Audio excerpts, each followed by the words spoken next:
Hello, and welcome again to Living English. Today, we're looking at what you can say if you need to apologize to someone, or if you do something the other person doesn't like.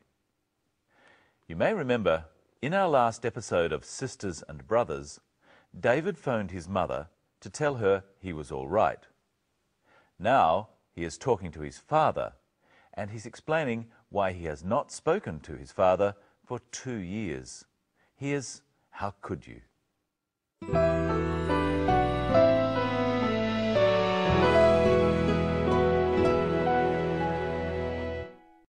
Hello, Dad? It's me, David. Do you realize how ready we've been? Yes, You're our son. How could you do this to us? I'm sorry for causing you so much worry, Dad. I thought that you'd be angry. That's why I didn't tell you I couldn't study anymore. Of course I'm angry. Your mother's been sick with worry. But you didn't have to disappear.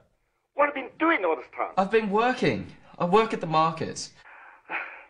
I'm going to be a partner in the business soon. And Dad, there's something else. I'm with someone. And we have a baby boy. Dad? Dad, are you still there? Did you say you were married? Not exactly. I have a partner. Her name is Rose. And we have a son. Your grandson. Dad? I'm here, David. There's too much to think about. I want you to come home. But I... No buts. You need to come home. Bring her. Bring Rose and our grandson. Your mother and I love you. We want to see you. We want to meet your family. Well, David's father was very angry, but perhaps he was right to be angry. David's father asks David some questions which are not really questions. He is telling David how angry and upset he is. Let's look again at these. Hello, Dad? It's me, David. Do you realize how ready we've been? Yes, You're our son. How could you do this to us? David's father, Norman, asks David, "Do you realize or understand how worried we've been?" He doesn't really want David to answer. He is telling David that they have been very worried. Try saying this phrase at home with the clip. Do you realize how ready we've been? Let's try a few other phrases like this, starting with, "Do you realize how late you are?" Do you realize how late you are? What the time is? Do you realize what the time is? This phrase can also be used to make people aware of something. For example, do you realize you have left your car lights on? This is being helpful. Listen again to the other question Norman asks. You're our son. How could you do this to us? Norman asks David, "How could you do this to us?" Again, he isn't really asking a question. He is saying how upset he is. David apologizes for his action. Listen. How could you do this to us? I'm sorry for causing you so much worry, Dad. In English, sorry is the word that you use to apologize. You might say, "Excuse me," for minor things, for example, if you bump into someone. But sorry can be used in all situations. There are a few different ways of saying sorry. David says he is sorry for doing something. He is sorry for causing worry. Look at what he says. I'm sorry for causing you so much worry, Dad. Let's look at some other examples of this pattern. I'm sorry for doing something. Try with me. Being so late. I'm sorry for being so late. Making so much noise. I'm sorry for making so much noise. Forgetting your order. I'm sorry for forgetting your order. Another way of saying sorry is to say, I'm sorry to do something. For example, interrupt. I'm sorry to interrupt. You try. Take so long. I'm sorry to take so long. Say you failed your exam. I'm sorry to say you failed your exam. Or you can say you're sorry for something you did or didn't do at a particular time.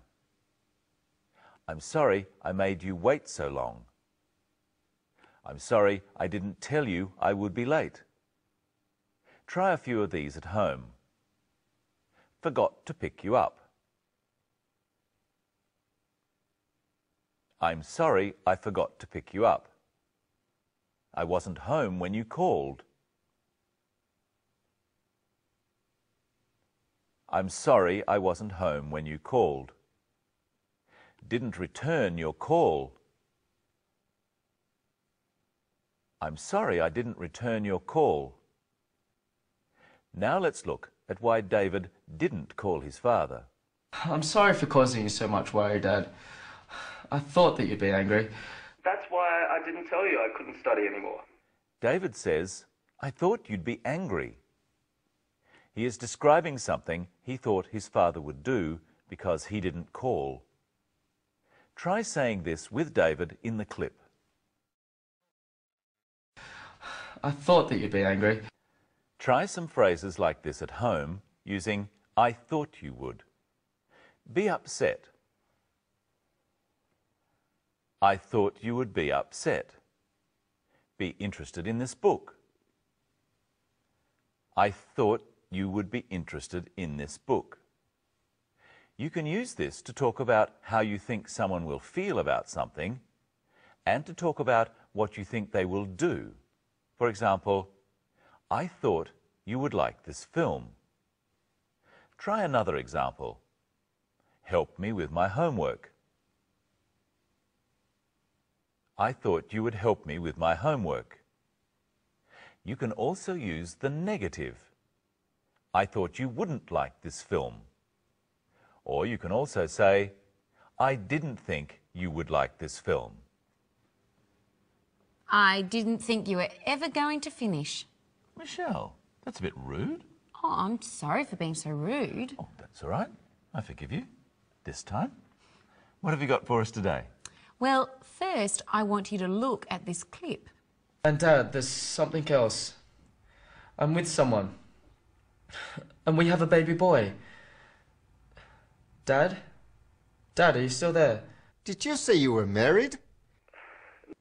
Norman asks, did you say you were married? Maybe he didn't hear David, or else he didn't believe him. He's checking what he thought David said. Notice that because the question is in the past, did you? The rest of the sentence is in the past too. Did you say you were married?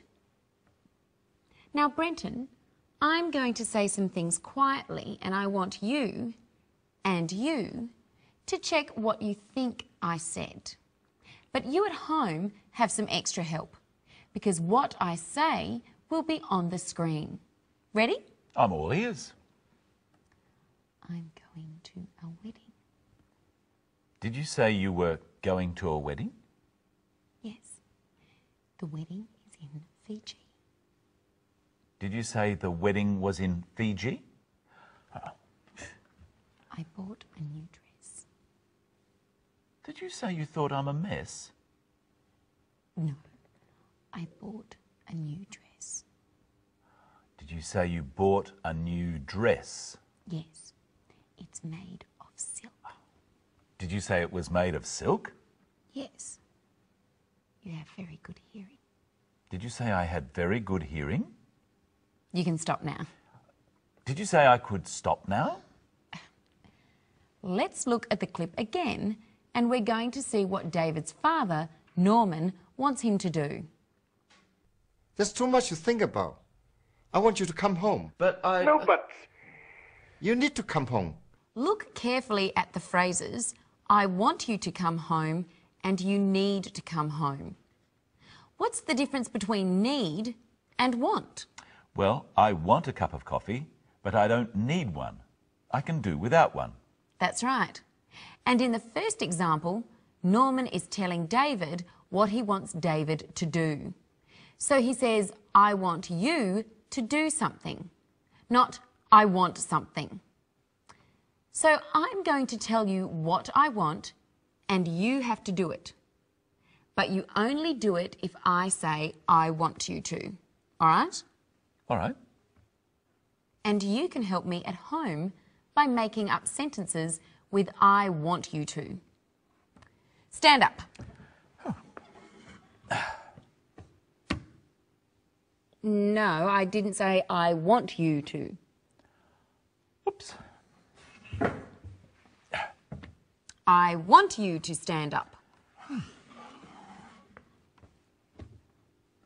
Clap your hands. I want you to clap your hands. Cross your arms. I want you to cross your arms. Sit down. Got you. I want you to sit down. Oh dear, that's better. Now, Brenton, are you my partner? Well, yes, I'm your partner on this program. Let's look at the clip and you'll see some different uses of the word partner. I work at the market. I'm going to be a partner in the business soon. Did you say you were married? Not exactly. I have a partner. Her name is Rose. The word partner is used in two different ways. First, David says he is going to be a partner in the business. He means he will be a part owner of the business with some other people. But when he says he has a partner and her name is Rose and they have a son, that is a different kind of partner. So Rose is his partner in life. Is she his wife? Well, she could be his wife. We don't know for sure. Partner can be a wife or a husband, or it can be the person you live with if you're not married. Well, I'm glad we're partners, but not in that way.